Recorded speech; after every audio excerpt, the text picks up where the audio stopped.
চৰকাৰী চাকৰিৰ কাৰণে 1 কোটি টকা বাদ দিয়ক, 15 লাখ টকা বাদ দিয়ক, অসমৰ বিজেপিৰ কোনো কাৰ্যকৰ্তাই তামোল এখনো খোৱাৰ কথা চিন্তা নকৰে ল'ৰা ছোৱালীক চাকৰি দিয়াৰ নামত।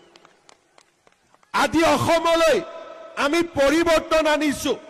ল'ৰা ছোৱালীয়ে সোধে, মামা পুলিচৰ চাকৰি কেতিয়া ওলাব, মামা ফৰেষ্টৰ ইণ্টাৰভিউ কেতিয়া ওলাব? কাৰণ ল'ৰা ছোৱালীজনীয়ে জানে যে মামাই কাৰো পৰা 1 টকাও নলয়, চাকৰি বিনা পইচাতে পাব, পঢ়া শুনাৰ মাজেৰে পাব, দৌৰি পেলাই পাব, কষ্ট কৰি পাব। শ্ৰদ্ধাৰ ৰাইজ, মই মুখ্যমন্ত্ৰী হোৱাৰ পিছত 1.5 লাখ ল'ৰা ছোৱালীয়ে চাকৰি পালে আৰু কেইবা হাজাৰো অক্টোবৰ মাহত চাকৰি পাব। এই 1.5 লাখ চাকৰি দিওঁতে মই যদি সকলো MLA কলোহেঁতেন যে তহঁতি 1 লাখ কৰি ৰাখি থ আৰু মোক 1 লাখ কৰি দে, আমাৰ ল'ৰা ছোৱালীয়ে 2 লাখ টকা চাকৰিৰ কাৰণে দিওঁতেতো চিন্তাও নকৰিলেহেঁতেন যে চৰকাৰী চাকৰি পাম। কংগ্ৰেছৰ দিনত অংগনবাদী কেন্দ্ৰতে 1 লাখ টকা দি দিছিল। এই যদি 1 লাখ কৰি টকা মই ললোহেঁতেন, 1500 কোটি টকা, 1.5 লাখ চাকৰি 1 লাখকৈ পূৰণ কৰক, 1500 কোটি টকা মোৰ ঘৰত জমা হলহেঁতেন। আমাৰ বিজেপি দলৰ সকলো কাৰ্যকৰ্তাৰে গাড়ী হলহেঁতেন, বিজেপি দলৰ সকলো কাৰ্যকৰ্তাৰ ঘৰ হলহেঁতেন।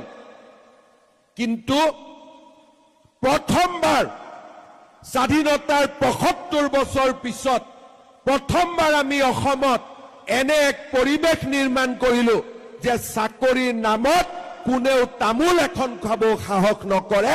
তেনে এক পৰিৱেশৰ আজি আমি নিৰ্মাণ কৰিম। এই 1.5 লাখ ল'ৰা ছোৱালীয়ে চাকৰি পাইছে। কোনো মোৰ ভাই নহয়, কোনো মোৰ ভতিজা নহয়, কিন্তু সকলো মোৰ ভাগিন, সকলো মোৰ ভতিজা, কাৰণ তেওঁলোক এই অসমৰে বাসিন্দা।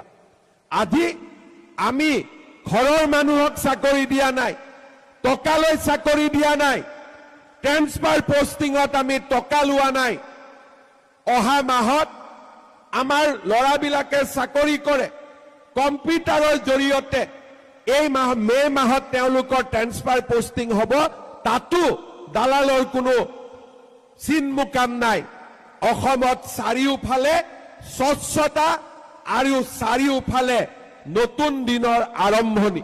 চিন্তা কৰক, আমাৰ ল'ৰা ছোৱালীয়ে 7,000-8,000 টকা চাকৰিৰ কাৰণে কৰ্ণাটকত আছে, তামিলনাডুত আছে, তেলেংগানাত আছে, অন্ধ্ৰপ্ৰদেশত আছে। ল'ৰা ছোৱালী কেইটাৰ যেতিয়া বেমাৰ হয়, চিন্তা কৰাৰ তাত মানুহ নাথাকে। যেতিয়া মৃত্যু হয় কিবা কাৰণত বেমাৰত, মৃত শৰীৰটো অসমলৈকে অনাত কষ্ট হয়।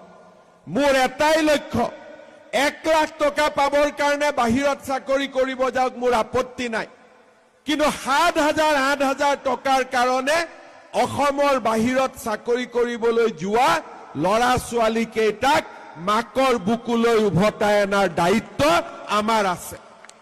আৰু সেইকাৰণেই আজি আমি অসমত নতুন সংস্কৃতিৰ সৃষ্টি কৰিছো, উদ্যোগ কৰিব খুজিছো, যাতে মাকৰ পেটৰ ল'ৰা ছোৱালী মাকৰ ওচৰলৈ উভতি আহিব পাৰে।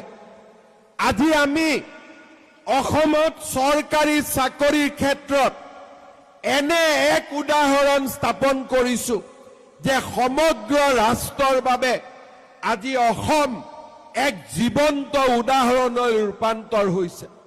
শ্ৰদ্ধাৰ ৰাইজ, কংগ্ৰেছ চৰকাৰৰ দিনতো অসমত চাকৰি আছিল, বিজেপি চৰকাৰৰ দিনতো অসমত চাকৰি আছে। কিন্তু কংগ্ৰেছৰ এটা চাকৰি পাবৰ বাবে 5 লাখ, 6 লাখ, এটা সময়ত বজাৰত দাম 1 কোটি টকালৈকে বৃদ্ধি পাইছিল। কেইদিনমান আগতে অসম বিধানসভাত জাষ্টিছ বিপ্লৱ শৰ্মাৰ কমিটিৰ প্ৰতিবেদন আহিছে। আপোনালোকে পঢ়ি দুখ পাব, অসমীয়া হিচাপে পঢ়ি লাজ পাব। সেই প্ৰতিবেদনত লিখিছে যে অসমীয়া ছোৱালীয়ে এটা চাকৰিৰ বাবে নিজৰ সতীত্ব সমৰ্পণ কৰিবলৈ কংগ্ৰেছৰ দিনত বাধ্য হৈছিল। এয়া মই কোৱা কথা নহয় ন্যায়াধীশ